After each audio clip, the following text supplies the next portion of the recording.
Welcome to another episode of Talks with Tech Leaders. Today, I'm delighted to be joined by a guest who I've known for a number of years. He was kind enough to present a talk at the first ever .NET meetup we did in Newcastle back in 2018. Since then, it must be multiple talks that this guest has done.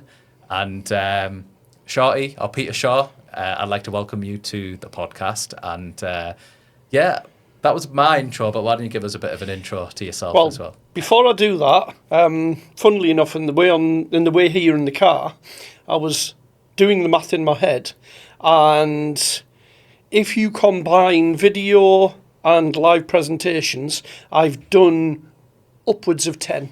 Yeah. Between you and Tom and now you solo, so quite easily. I'd say, somewhere between 10 to 20, I'd say. We've been doing it for 8 years. Over 10. Yeah, definitely over 10, yeah. So I was trying to work it out in my head as well. And numerous blog posts as well. Yes, 100%. So tell us about yourself, because I could do a big intro personally, but I think there's a lot. And obviously, we were laughing about it earlier when you do a talk for us, there's like quite a big intro piece you write, and there's quite a lot there. But I'd rather you told us about me it. in my own words. Yes. That's a very dangerous subject to get into, to be fair. What can I say? I'm a tech head. I always have been a tech head. As a child, I was a bookworm. Up until, I would say, probably about 7-year-old. I tried lots of things as a kid. Model railways, train spotting, stamp collecting, goodness knows what. I could never really find a hobby or anything that satisfied the way my brain works. Now, you've got to consider this is the mid-1970s we're talking about here. So, while I know now, in the modern day, I am most likely neurodivergent. Back then, things like that weren't a consideration. You know, anybody who deviated from the norm or didn't have a regular hobby or was a little bit awkward was just labelled as being slow. You know, we didn't have the medical advancements then that we had then. So I could never find anything that pleased me. And I've known from an early age that my brain works in a completely different way to everybody else's. Age of 3, this is one of the classic stories I quite often tell. My granddad had saved, I think, about 3-4 months worth of his wages from the steelworks to get a brand new colour TV.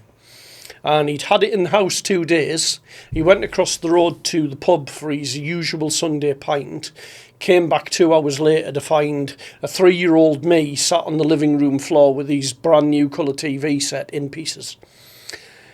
So I've always liked taking things apart, you know. Where I grew up as a teenager in Darlington, there was a lot of old industry. Coming from Concert, there was the old steelworks. I would think nothing of finding an old piece of electronics or an old piece of discarded rubbish from heavy industry, taking it back home, pulling it apart, in some cases connecting it to mains electricity, just doing strange things like that with it. But I never really found anything that satisfied me. So 7-year-old, and my mother decides she's going to introduce me to these newfangled computer things. Yeah? So she buys this second-hand, I think it was a ZX80, small little white thing. Yeah? She goes and buys this thing second-hand from a friend of hers for about £50, which is a considerable amount of money back then. And she tries to get me interested in this, but I'm still a bookworm at this point. I'm reading all the encyclopedias my granddad gave me. I'm reading his Haynes manuals that he used because he was an avid car. He used to repair his own cars. So I'm reading his Haynes manuals. I'm reading encyclopedias. I'm reading anything that's factual, you know. And my mother tried and tried and tried. Bless her cotton socks. She got type your own adventure books, type your own games books, and she's sitting with the family TV and she's like, look, Peter, come and see what I'm doing. Look, I'm writing a game kind of thing. But I just didn't engage with it. And on this one particular day, I think it's roughly about May time, because I remember it was summer. I'm sitting on the couch, I'm reading as usual. And my mother had typed in this quite complicated computer program listing. And she couldn't get it to work. So, again, she did the whole, come on, Peter, get involved in this. I'm doing this for you. You're going to have these when you get to school kind of thing. And without missing a beat, I just looked up from the book I was reading and I rattled off this whole list of changes. You know, change this keyword to this in this line, and you've misspelt the word print there, 'cause it was a basic programming language she was using. You've misspelt the word print there, you've missed a quote there, you've missed a semicolon, blah, blah, blah, blah. And she went through and she made all of these changes, and it all started working. And it just, that instant, just hit me like a ton of bricks. It was just like, holy crap, you know? I didn't expect that to work. I'd not been paying attention. I'd not been working with it. But obviously being in the background, my brain had soaked this stuff up, if that makes sense, you know? And it was just a realisation. It was just, hang on, this could be more interesting than I thought it would be. So that was basically it. That was the start of, that was where I started writing program code. And once I got my fingers on that keyboard, that's it. I've literally not let go of the keyboard for 40 odd whatever years, you know. I'm not going to give an accurate figure to that because you'll have to figure my age out for yourselves. But yeah, I mean, as soon as I got my fingers on that keyboard, I've never looked back, you know. I suppose the thing that I'm most proud of, heralding from that day, is the fact that when history looks back at the UK computer scene and the home programmer scene, I am quite literally one of the original 1980s back bedroom programmers. You know, the ones that went on to form a lot of the computer companies, the games companies, things like that, that people now take for granted. And certainly throughout my career, during university, during college, things like that, I've done part-time temporary work. And I've worked for some companies that people will be quite familiar with. I have at one stage in my career done contract work for Team 17, for Psygnosis, two of the bigger games companies that are now part of the Sony group, you know. So in a way, when I started coding professionally, I started in the games industry, you know. And today I largely do line of business apps. In fact, in the past few years, I've started to migrate more towards doing IoT and electrical as well, as just the software side of things. That's the abridged version. Obviously, we'll come to some more of the details as we talk. But that's where I started. And yeah, I've just never looked back. It was just, I struggled to find something. It hit me. It found me. And my brain loved it. Mm. And my brain's continued loving it ever since. So was your mum into software? Because you mentioned that your mum was programming, and I think I read recently, like, back then you would have these programming books, is that right? Where or magazines, and you could buy a book or magazine, and then that literally has the code, and you just copy the code and write it into the, obviously, the computer or the program. So What So sort of, young yeah. developers these days, developers coming into the industry, are blessed. I know you hear people say, "Oh, but it's so hard. It's so difficult looking it up and learning this and learning." When I first started, the internet, as we know it now, didn't even exist. You know, there was no Google, there was no Yahoo, there was no Stack Overflow. You had to be very, very good at reading and understanding. You know, the most we had, if you were lucky, was a BBS system. You might dial in and tie up the family phone line for ages and ages and ages. Myself, certainly, I was only ever allowed to go online onto BBSs on a Saturday night after the family had gone to bed. That was until I ran up a £500 phone bill, and that was very quickly stopped. But that was my once a week thing. I would save my questions up. I would save anything up that I wanted to know. I would save up things that I knew other people wanted to know. And then once a week, I'd log into the BBS that I was part of. It was all very tribal. You know, everybody had their own favourite BBSs. You log in and you talk to people and you'd exchange text files, which were basically just plain ASCII files. You know, there was none of this PDF or HTML or anything like that. You know, no ebooks. You know, if you couldn't write and you couldn't express yourself technically in ASCII, then you basically didn't really stand a chance of communicating your ideas either. And then you'd spend the week reading through everything you downloaded. You'd spend the week processing everything that was given to you.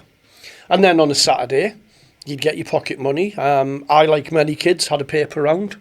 You know, go out, do the paper round, earn some pennies, go down to the town centre. Computer shops back then had racks of books in and racks of tape cassettes. You know, if you were lucky, you had a tape cassette drive with your computer. You know, disk drives were not a thing, hard drives were not a thing. And yes, you'd buy these books. Usborne, I think, was one of the major publishers. Them and Macmillan, or a derivative of Macmillan, something like that. And they published lots of books, which, for the benefit of the listeners, a lot of them are available free online now on archive.org. Usborne have made them available for download so that people can go back and look and see what it was like. But it wasn't just basic. Many of these books would be multi-format, because back then you didn't have PC. You know, well, you did, but they were business. The Windows was just something that your average user didn't have. Every computer had a different dialect of BASIC. Every computer had a different chip in it, a different CPU. You know, I chose to go the Acorn route primarily. So a lot of what I did was based on the 6502 CPU. By the time I was 10-year-old, I'd mastered Sinclair Basic, BBC Basic version 2, Z80 CPU machine code and 6502 machine code. And I was on learning myself 6809 because I'd managed to get hold of a second-hand Tandy TRS-80. And all these multi-format books would have the main listing, and then they'd have little box outs to the side that would say, for this particular system, substitute this line for this line. You know, if you're using a Sinclair rather than an Acorn, then you have to do it this way. And the machine code books were even more in-depth because obviously different chips have completely different instruction sets. You know, if you were working on across different platforms, the level and depth of the knowledge and the things that you had to learn was quite incredible. You know, there was no one-size-fit-all. And especially in the early professional work that I did, working in the games industry, I had a thing for computer-generated music.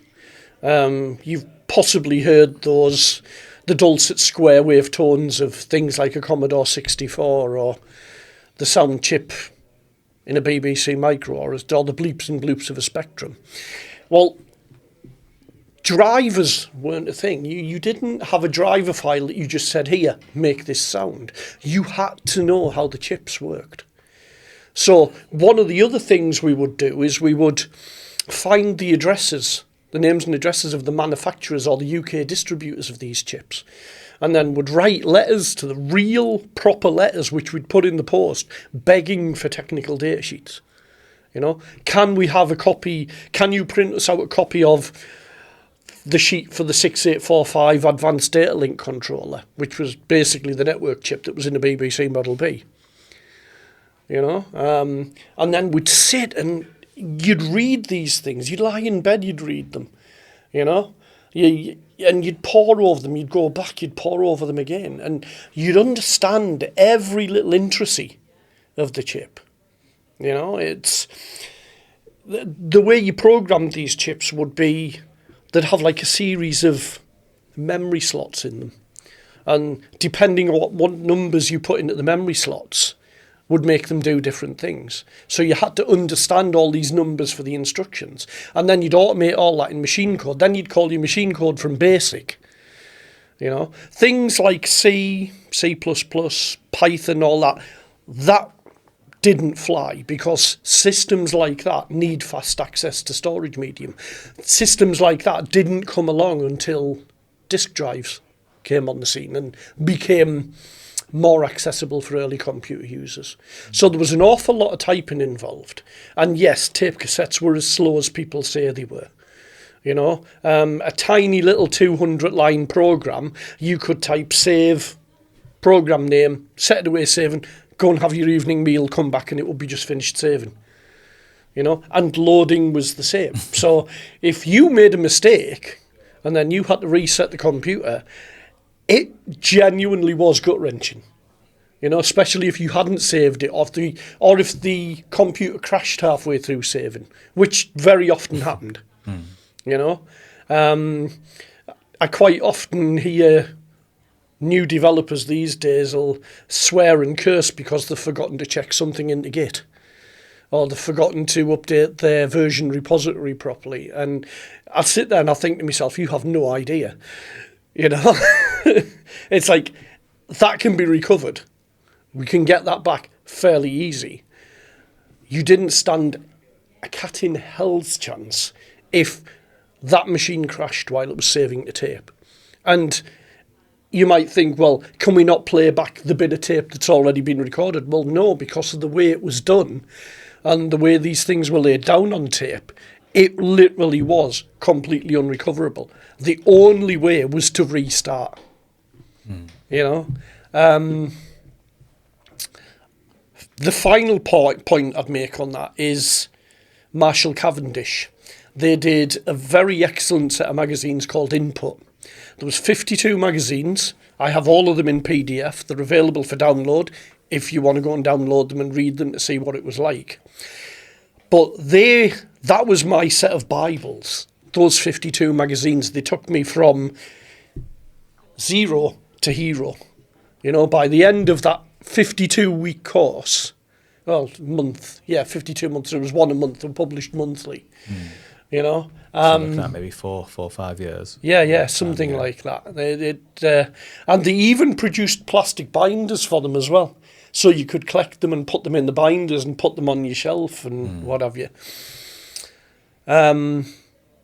Yeah, and it was just a golden age. You know, you had to be good at going and finding information. Yeah, it wasn't handed to you. It wasn't just a ding, ding, ding, it's done. You know, you had to know where to look, how to ask. Importantly, very much how to ask. And sadly, that's a skill that I don't see a lot of modern developers have. You know, they don't know how to ask. Or if they do know how to ask, they don't know the correct questions to ask. Just coming back on that then, why was your mum programming? Like, why was she into it? She was just trying to get me engaged. Right, okay. You know? So she... as soon as I got engaged in this, as soon as I got hold of the computer and I took off with it, she just stepped back and she just was happy to play the games that I wrote then. Yeah. You know? Okay. And by that point as well, I mean, by the time I reached 10-year-old, I had a BBC Model B Micro. A couple of years later, a disk drive with that. So she was happy just to sit and play classic titles like Repton and Manic Miner and Chucky Egg and Ghouls and Ghosts, things like that, you know? I think I played my first ever game on an Acorn. I think we had an Acorn PC. I'm talking when I was probably like 3-4-year-old. I'm sure it was an Acorn. It was quite an old one, probably even for that time. Atom? Acorn Electron? No idea. Couldn't tell you. Probably ask my brother.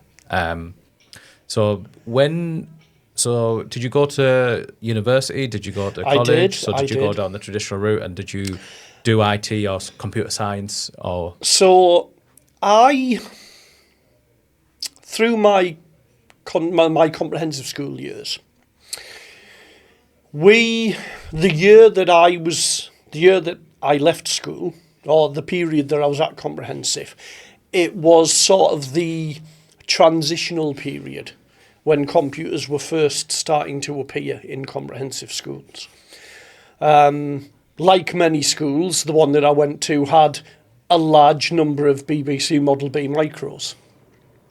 And because I had a BBC at home by that point, I literally had a head start going into these lessons. I went into these lessons and frequently I was ahead of the curve with the teachers. I was the one teaching the teachers to use these things, you know. There was a couple of my classmates that were interested in the technicalities of it, but for the most part, I attended a school where sports was quite predominant. Many of the students there much preferred running around on the football field and climbing ropes in the gym as opposed to sitting in front of this wonderful device that did things that seemed like magic at the time. In fact, the height the height of my classmates' fun, literally, was when they discovered that they could make the computers we had in the school, because they was fitted with speech chips. It was when they discovered that they could make the computers speak rude words and basically insult the teachers with them when they walked in the room, that kind of thing. So as I got to my 4th and 5th year comprehensive, we were also the first year that did the GCSEs. Yeah? When I left school, it was the first ever time GCSEs had been used for grading students, and they'd moved on sort of from the A and the O-level stuff.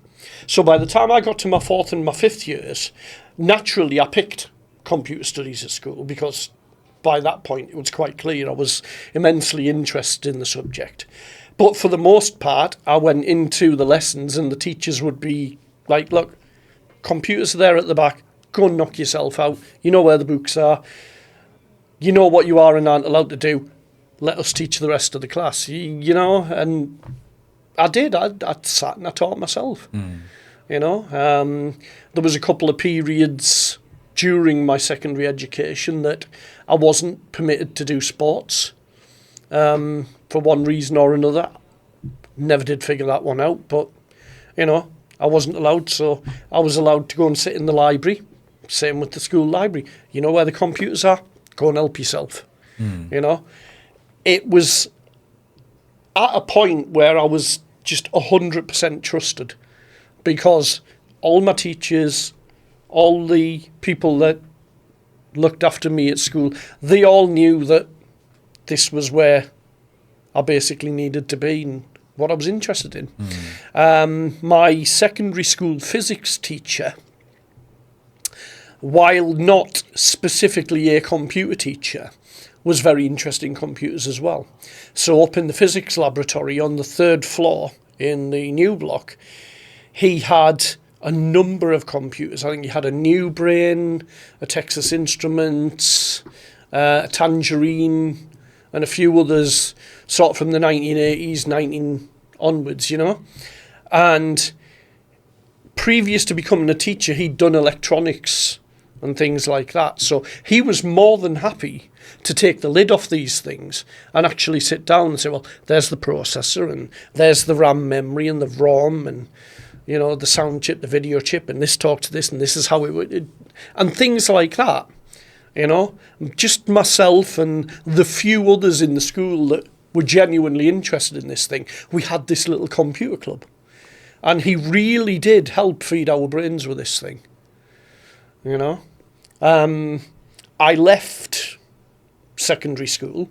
I went on to Darlington College of Technology, living in Darlington at this point, and I did BTEC diploma in computer studies.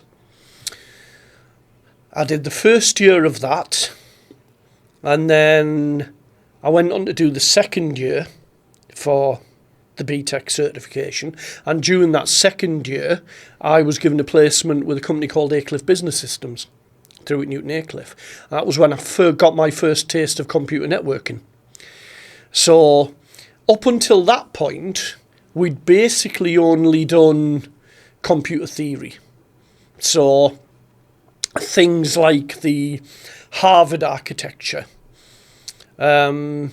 different models of computer theory, things like that, number theory,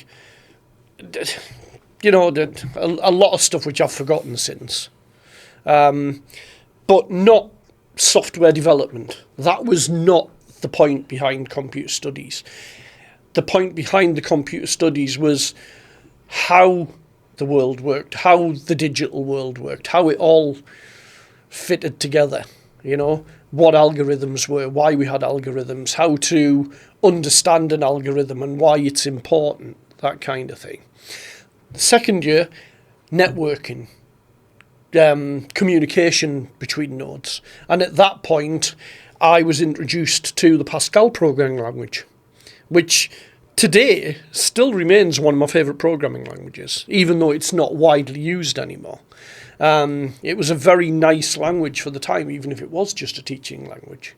But we learnt that. We learnt Turbo Pascal.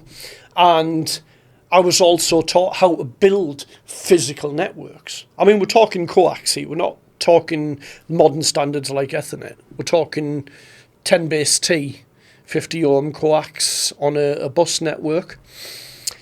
And yeah, that looked as though I was going to continue on doing that. But then life happened. Had a bit of an argy-bargy with my family. I decided to leave home, walk away, and I ended up spending 3.5 years in the armed forces.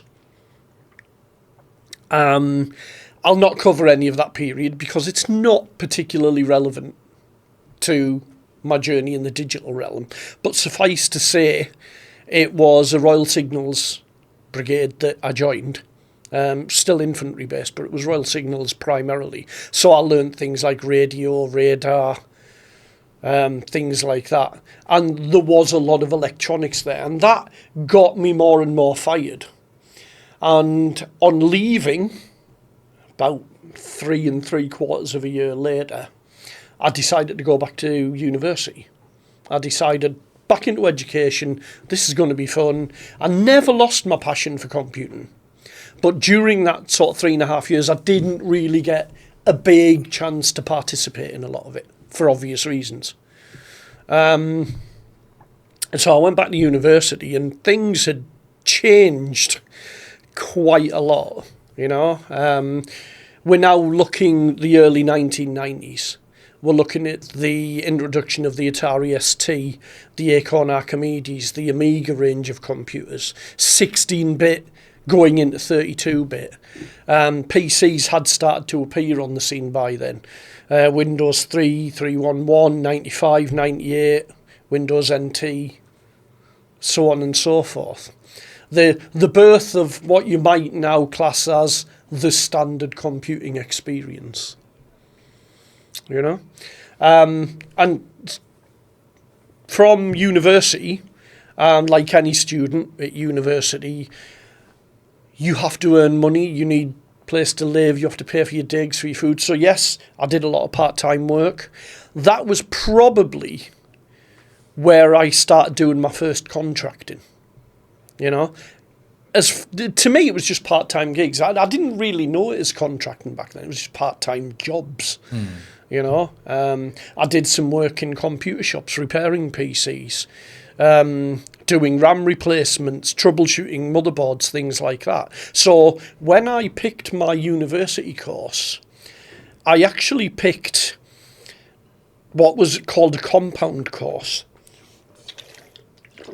So back then, there was a big drive with the universities and things. Instead of going and doing a course in a subject, they encouraged you to pick 3 different topics, and then they would mix and match modules from different courses to build a course suited to you. And if there was enough interest in that same sort of setup, they would build it for a number of students. And in my case, it was something called Computing for Industry. So what my idea was to go to university, come back out, and this was round about the time that Nissan opened in Sunderland, you know. So I thought, this be great. I'll leave university, I'll go and work for Nissan, I'll build and I'll program the robots on the assembly line, you know. That was the intention. So I covered CPU design, digital electronics, logic, basics of software development, you know. Ultimately, I left university. I went and did a small, I think it was less than a year. I was with Durham County Council, with the local education authority, and I was a computer tech. Basically, I was based at King James Sixth Form in Bishop Auckland, and I looked after the Acorn computers in the school for them. Ultimately, they decided they didn't need me anymore. I moved on. I fell back on what I knew worked, part-time work. I call it part-time. We now know it was probably contracting, but, you know, that was the way I looked at it. And I spent a lot of years just darting around, part-time here, part-time there, you know. And then round about 98, 99, I had my first attempt at running a business. Not specifically me running the business, but another guy, I forget his name, but he had a computer shop in Chesterley Street. And I initially went to work for him as a tech. And then we started working together. And then I partnered with him opening a shop in Sunderland. Ultimately, we fell out. And I realised at that point I wasn't really ready to run a business myself. You know? So I went back to doing what I do best. Part-time, you know? Gig work, here, there, everywhere.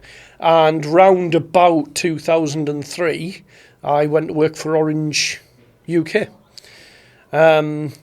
Technically, my role with Orange was a GSM networks engineer. But the fun part of that story was I applied to a job advert that said PC networks engineer required. And since I'd done that a few years back with Aycliffe Business Services, building networks, I thought, I'll do that. I understand TCP, IP, I understand NetWare, I understand NetBUI, that kind of stuff. That's, you know, it'll get me on my feet for a while until I decide what I do want to do. So I remember rocking up for the interview, and I'm talking to these 2 guys during the interview, and he basically sat down and he said, so, what do you know about mobile communications, mobile phones, mobile technologies? And I basically just sat there staring into like a rabbit staring into the headlights. I'm like, mobile communications? The advert that I replied to said PC networking. Yeah, that's part of the job. But primarily, we're a mobile phone company, you know, at Orange. Oh, yeah, of course you are. So he said, well, look, you clearly are not daft. Tell me, you know, he gave me a piece of paper and a pen, and he said, I'd like you to draw what you think a mobile phone network looks like. Well, I had a little bit of an idea, so I just drew out the idea that I realised, and I thought, I'm sitting there, I'm thinking to myself, you're making a hash of this, Shorty. You're making a hash of this. You're not going to get anywhere. You're never going to get this job. This is stupid, you know. But I went through with it. I walked out. I was living back up north by that point. I think possibly Craghead, Stanley area, something like that. And I remember I just got back home. I was just walking down the street to unlock the front door to get into the flat that I had. And I had a very primitive mobile. I mean, you're talking one of these with a pulley-out aerial on the top, you know, if you remember the things like little bricks. And it rang, and I answered it. And it was the guy that just interviewed me. He's like, so after going through the 15 candidates that we had, you stood out, and we'd like to offer you the position. Well, I mean, you could have knocked me flat on my back. You know, it's like, I've made a complete fluff of this. Why the hell have they offered me the job? And that, I think, was probably the start of my truly professional chapter. And it wasn't long after that that we got to know each other. So when did you first get into .NET? Was that when you were at Orange? Or yeah, was that was when I was in Orange. So while I was working for Orange, I was still doing a little bit of gig work. By this point, I had early internet. So I think you're talking like the 2 megabyte connection that was over copper lines, Demon Internet, if I remember rightfully.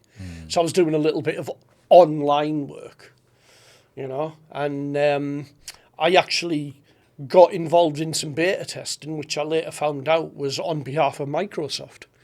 And we were beta testing this new developer framework called .NET C#. And they liked my approach to testing things so much that they basically said, look, we want to give you more and more and more, you know. And by that point, I was doing shift work with Orange. So I was basically 4 days on at Orange, 4 days off. So I was working for Orange 4 days, and I was working my own gigs for 4 days, then for Orange for 4 days, and my own gigs for 4 days, you know. And it turned out that C# and the .NET framework were a really good match for the way that I think. Because growing up, working with different language systems and different platforms, you had to learn to be able to interoperate with them all. Yeah. By the time I'd got to Orange and by the time I'd got to .NET, I was basically in a position where I could take something written in Pascal, merge it with something written in C++, and bring these together with an assembler module and pack it all to run under DOS. So this whole multi-platform approach, which was very, very easy in .NET with the whole assembly structure. You probably have heard .NET uses something called assemblies. Yeah. And the way these assemblies were generated and the metadata in them, with it being self-describing, made this whole platform interoperability thing just really easy to do. And I fell in love with it there and then, you know. I still like Pascal in a lot of ways, but C# very quickly became the platform that I knew was going to be my future in software development. And how did you then progress with it to like pick it up, learn it, and I guess implement it in the work? Same way that I learn everything. I look at it, I play with it, I break it, I learn how to fix it. I break it some more, I learn how to fix it some more. You know, my whole approach to learning a new technology is not to sit down and go, gee, I should read this and read this and read this, then try and apply it professionally. My whole approach is, right, type this, okay, that works. What happens if I do this? Oh, I broke it. Why did I break it? Yeah. When you're learning a new technology, the most important question you need to ask yourself when something doesn't work is, why doesn't it work? Not what did I do wrong, not why am I a failure, not why does this thing hate me, but why doesn't it work? Yeah? Yeah. Does it not work because I broke it? If I broke it, how did I break it? And it's not just a question of learning to program. It's very much a question of learning to recognise what you don't know and what you do know. These are, again, this is stuff that I see new developers today really, really struggle with. When did you start contracting? So I guess, so you're at Orange. Did you get to work on C-sharp projects there, or was it a case of moving to a few different companies and then... No, I first did C-sharp professionally after I left Orange, actually. Yeah. I left Orange, I think it was about 2008, about a year and a half after the company merged with France Telecom. And like many of the people that I worked with, I saw the impending doom. I saw the future of them becoming EE and merging with T-Mobile and the corporate takeovers. And the Orange that I joined back in 2003 was not the same Orange that I left in 2008. Back in 2003, it was a hive of brilliant people. You know, there was genuinely some world-class thinking in there. You know, the problems that were solved. I mean, I helped with the launch of the UK's first ever smartphone, if you've ever seen it. The Orange SPV, I think it was just called the SPV. It ran Pocket PC, Windows Pocket PC, 2003. You know, I was involved with that, and I'll always be proud of that fact. You know, then we went on Windows Mobile, the SPV E200, E300, the 600. You know, that'll be a chapter that I really, really was delighted to be with. And those platforms, they used C#.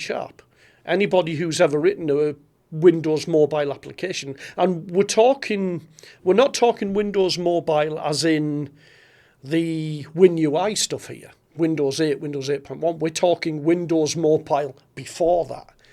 You know, there was a time when Windows Mobile was programmed using .NET 3.5 and C#.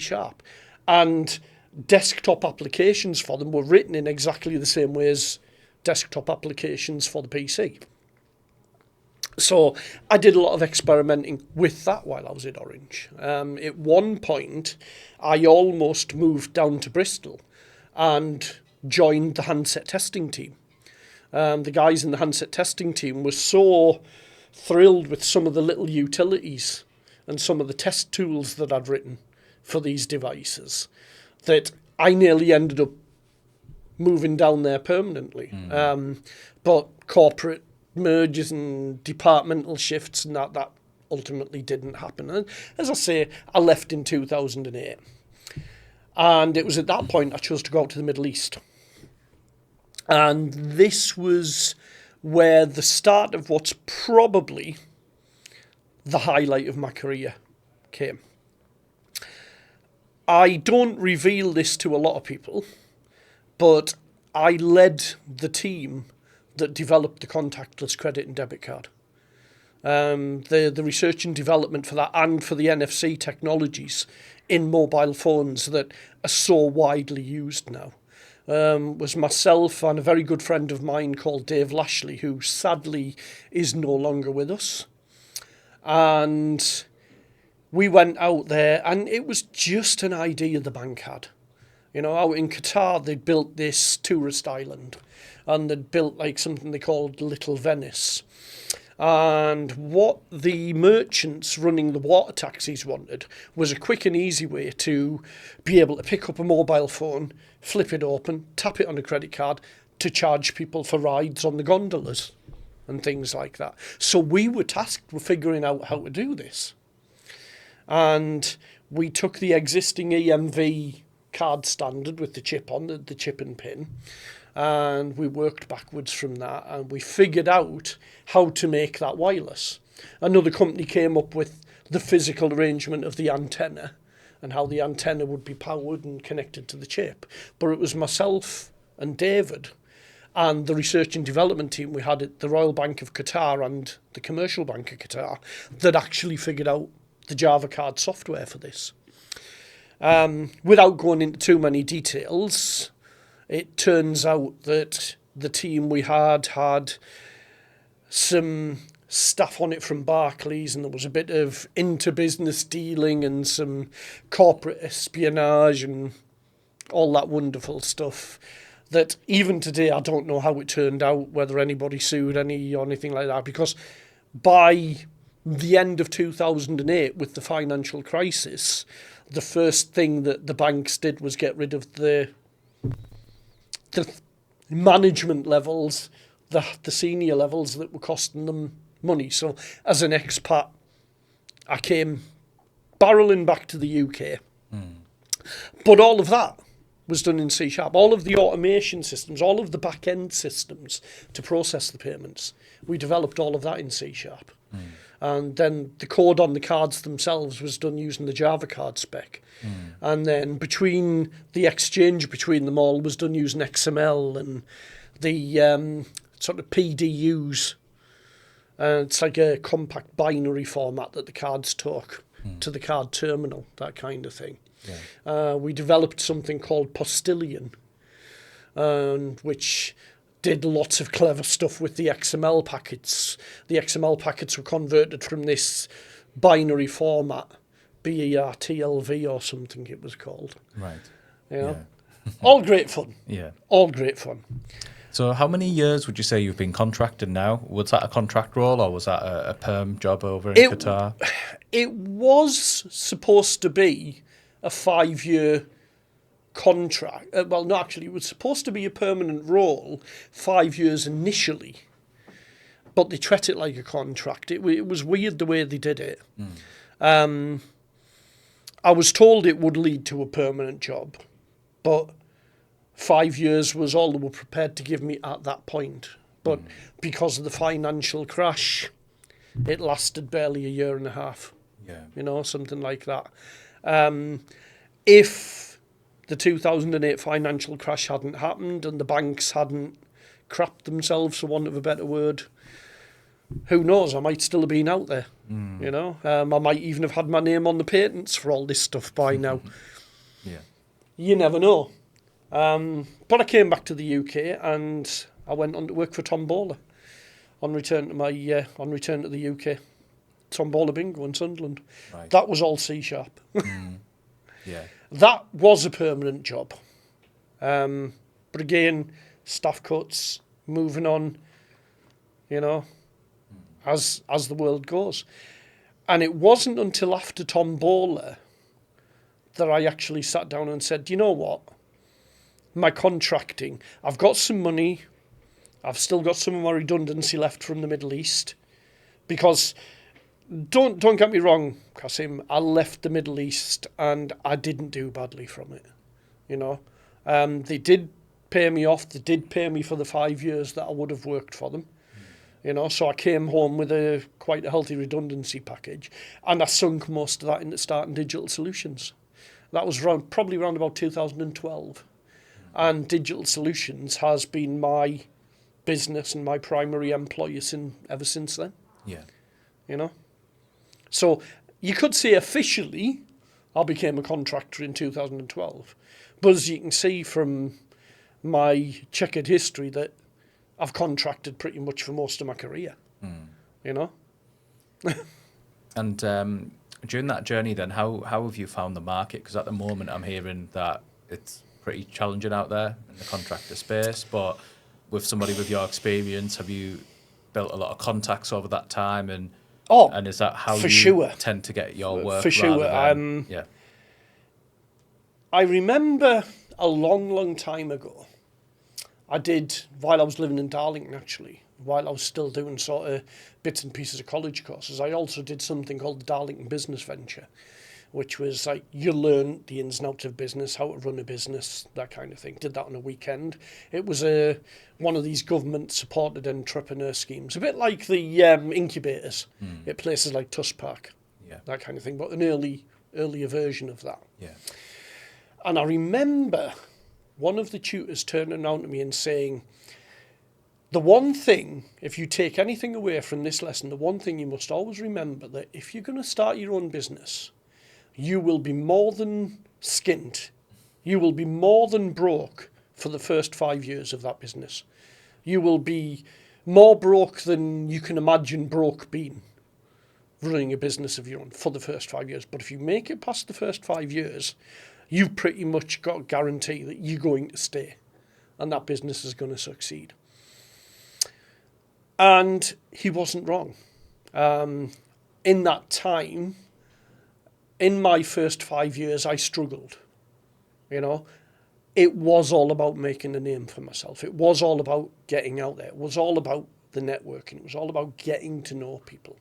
And there is a lot of truth in the age-old saying, it's not what you know, it's who you know. You know? I agree completely. Absolutely. A lot of who you know. I mean, you know how many people I introduced you to in the .NET scene. And in turn, I got to know a lot of other people through you as well. So, yes, I get a lot of work by word of mouth. I'm quite good at what I do, so I tend to get a lot of repeat people coming back to me. But my biggest problem is I am good at what I do. So when I get called in to troubleshoot problems, which ironically is where my forte is, I find that I get asked to go and look at failing systems quite a lot. You know, the large contract that I've been doing on and off for Gunnebo, you know, that was airport e-gates, and over the years they've had lots and lots and lots of problems, and they've had companies in and look at it, and they've had people look at the source code, and they've had their own internal people look at the source code, and eventually they brought me in, and I basically dived inside of it and disassembled the thing from the inside out, and I found all the problems. I advised on the problems, how to fix them. Not that any of them have been fixed yet, but, you know. So I tend to get asked to go back repeat time with a lot of my clients. This is why I have big names, you know. But I'm not always guaranteed to get them every year or every month or regular periods, you know. Sometimes I can go 2 or 3 years without a big contract like that. So I fill it in with little bits here and there, you know. I do .NET presentations, I get out, I use it to network, you know, to mentor, to help other companies, things like that. I'm currently helping James, who you spoke to earlier at the moment, with some bits and pieces. Yeah. I was going to move on to that as well, actually, to talk about you've obviously been, you know, very supportive to me, to my previous business, working with Tom as well, providing a lot of talks, providing a lot of knowledge, you know, obviously taking your own time to do that. You've done a lot of work for Pluralsight as well, I believe. So what do you get from, you know, giving back to the, you know, developer community? Do you feel like, you know, that's a big part of what you want to do as well? Yes, absolutely. When I first started this caper, back with these little ZX81s, and my whole journey and being the knowledge hound that I am and learning to research all of this stuff, I made myself a promise all those years back that when my turn came, when I was the one that was sitting there at the front of the food chain, so to speak, that I would make this easier for future generations of programmers. Now, of course, back then, even myself didn't have any idea of what today's software development world would look like. You know, I thought it would just be a slightly more advanced version of what I was doing. You know, BBSs might get a bit more advanced, things like that. I never even dreamed of things like Windows. You know, I was sat there in 1980 and I'm thinking, well, you know, there'll always be computing platforms. You know, little did I realise how standardised all of this would become. But I made myself this promise to help, you know, to make sure that future generations of developers had the help and support, because it's something where knowledge needs to be passed on. It's something where wisdom is earned through hard work. Experience begets experience, I suppose. And yeah, well, as my mum said, you like the sound of your own voice, shorty. You know, I suppose there is an element of that as well, you know. But at the heart of it, I'm just a regular down-to-earth person. I've actually had people turn around to me in the past and say, you know, the reason I've never spoke to you before is because I thought you were some kind of super nerd that just didn't interact with people. And now that I've got to know you, I actually found that you're just a regular down-to-earth guy. And you're really good to talk to. You know, I'm just as happy going and sitting propping a bar up with a couple of beers with people that I class as friends as I am sitting around a table teaching the next generation of programmers to do whatever. Hell, you know James... you know that myself and James Murphy, good friends, we actually enjoy sitting round the bar supping beer, teaching programmers. You know, we tried to set something up in concert called Geeks in the Pub at one point. Right. That never really took off, but the idea was a good one. Yeah. You know. Yeah. And talk to me a little bit about. So you've done a lot of work on Pluralsight, so you've got published courses on there and things like that as well. So well, I do actually get paid for Pluralsight. Yeah. I've kind of fallen out with Pluralsight in recent years because successive management takeovers, Aaron Sconard, the original founder, is now no longer with the company, and myself and a lot of other people have looked at the corporate direction that the company's taken these days, and it doesn't align with the views that they once stood for. That's not to say that they're a bad company. I mean, they still put the courses out there, but, you know, unfortunately, they've gone too deep down the whole investors and profit and corporate rabbit hole, so to speak. Yeah. But when Pluralsight first started, they had the intention, they had the idea of passing the knowledge of the greybeards onto the new generations, you know? And I was fully on board with that. I loved that idea. And, hey, I get paid for doing it. You know, it was great. So that was how I got into that. It was also a good way to get my name out there. It was a good way to say, well, look, you know, go and have a look here. You'll see that I know what I'm doing. And it was a very good way of advertising my skills to prospective clients. You know, you want to know how good I am? Go and watch this course. And I was driving traffic to Pluralsight at the same time, so I was getting kickbacks off that. How did that link first come about? That's a good question because I can't really remember. I think I was talking to a friend of mine in the United States, and he mentioned something because there is a local company here in the Northeast, I think they're called the Test Factory, or they were called the Test Factory, over at Peterlee, over Peterlee way somewhere. Well, I did some SQL Server stuff for them, like training materials for them. Yeah. And I was looking for some similar work at the time. And a friend of mine said, well, I've just seen this email going around. There's a company wants somebody to do some SQL training videos for them. So I'll go and have a look at that. Yeah. So I found the email. I replied to it. I didn't realise it was Pluralsight at the time. It was just company wanted some SQL training videos. Give it a shot, you know. You know yourself. I mean, I was still early in the birth of digital solutions then. You know, it was only sort of a couple of years after I'd founded the business. So you know yourself in the early days, you take whatever opportunities you can get hold of because that's how you build a business. Yeah.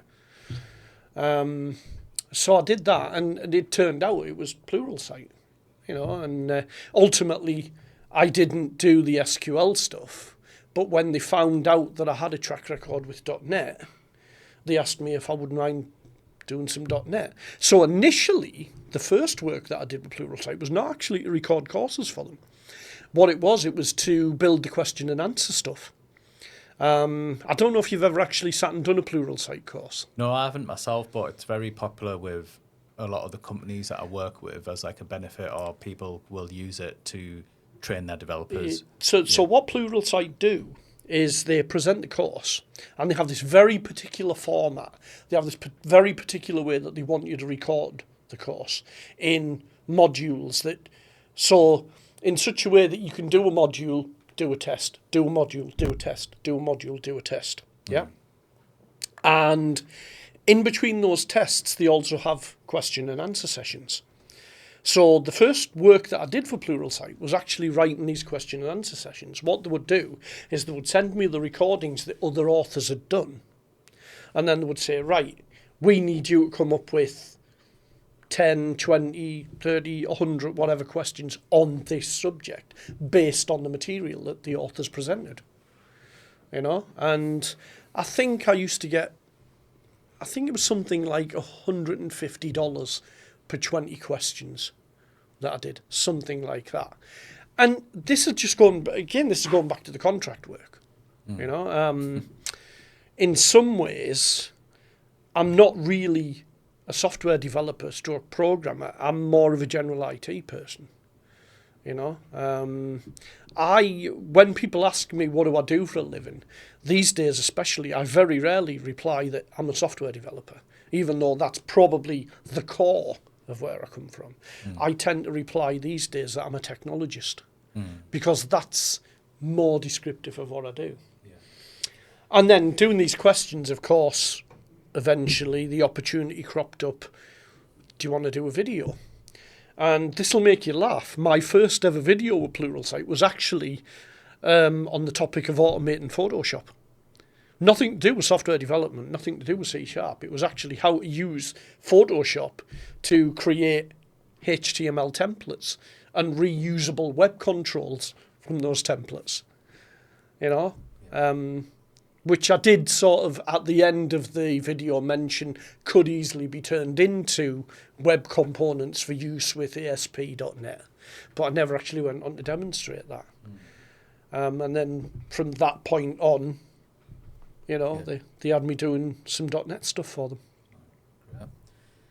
So you've touched on it a few times when you talked about modern developers. What sort of advice would you give to developers in this day and age, whether they're at the start of their career, whether they're learning? You've obviously got a lot of experience, and your background, there's a lot of you've broke things, you've fixed them with computers and networking. Is it important for developers in the modern day to know a lot of that or not, or can they just focus on a specific part of knowledge and language and experience? Let's start that answer with the first question. What's the one piece of advice that I can give modern day developers? Learn to play. Okay? Don't go and say, I must learn Python. I must learn machine learning. I must learn AI. I must learn this. Don't do any of that. Okay?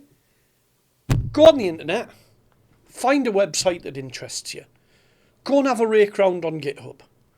Don't bother whether it's C# or .NET or anything like that. Just look for something that interests you. Download it, install it, muck around with it. Did you understand it? Probably not. Who cares? You didn't understand it? Throw it away. Go and download something else. Play with it. Yeah? Did it engage you? Did you enjoy it? Was it fun? Great. Programming is about more than just slinging code. Yeah? You find that the best software developers in this industry have something unique going on in their brains. To write software is not just about going tappity, tappity, tappity, tap, there, job done. It's about more than that. A good developer will be enthusiastic in sitting playing with a language just because they can. Not because they have to, not because that's where the future of work is. They'll do it because they can. because it's fun for them. Right? Software development is probably one of the most boring jobs in the world. And I'm not going to lie about that. There are times when I've sat there trying to work out problems. There are times when I've sat there trying to develop a feature. And like writers get writer's block, programmers get code block, you know? But you have to get that feature in. And what makes it worse with developers as well, you usually have a deadline to adhere to, you know? So if you're learning and jumping yourself straight into that environment, you're just going to stress yourself out. And early in your career, you don't want to stress yourself out. Because if you stress yourself out that early, you'll end up hating it. And then you'll just become another one of these bitter little wannabes that's sitting flipping burgers in Burger King, complaining about how the computer industry chewed you up and spat you out. Now, we don't have the time to go into it here, but I could go into a lot of the failings of the industry in general as well. Maybe that's a subject for another time. Probably an adult version as well, because if we go down that rabbit hole, there will be a lot of expletives. I can guarantee it. But yeah, play. Just play. Yeah? Don't worry about breaking it. Don't worry about not liking it. Don't worry about doing something for the first time to impress your potential future boss. Just play. End of story. That's it. Nothing more, nothing less. What does the future hold for Shorty? What are your plans, short term, long term? Short term. Well, I initially started Digital Solutions mostly to prove to myself that I could do it. I think after 13 years, I can safely say that I've done that now. I'm rapidly approaching the age where I'm starting to get a bit tired with the industry, you know. Again, we're not going to go down that rabbit hole. There are lots of things that I see with the way the modern day industry is going that I'm not particularly in love with. It's not the IT business that I remember. I think we can safely say I've done my time, I've had fun with it. Will I ever actually retire? I think is the question you're alluding to. Yeah. Don't want to say it, but, you know. Probably not. I didn't think you would as well. Probably not. I think I will probably still be sat at my keyboard when my eventual time comes. And I'll just continue doing what I'm doing. The only difference will be I'll have gotten rid of the stress, I'll have gotten rid of the deadlines, I'll have gotten rid of the fact that I have to do this to earn money, to pay the mortgage off, that kind of thing. Will I still keep my hands in learning modern technology? Hell yes, because that's how my brain works. Yeah, I am not happy unless my brain is consuming new knowledge daily. As I said back at the beginning of this, these days, if I'd been sort of was it Gen Z, Millennium, whatever they call the new generations these days, if I'd been one of those generations, I would almost definitely have been neurodivergent. Neurodivergent as opposed to being typical. I can't remember the exact term. You know what I'm on about. You know? Neurodivergent in which way? No idea.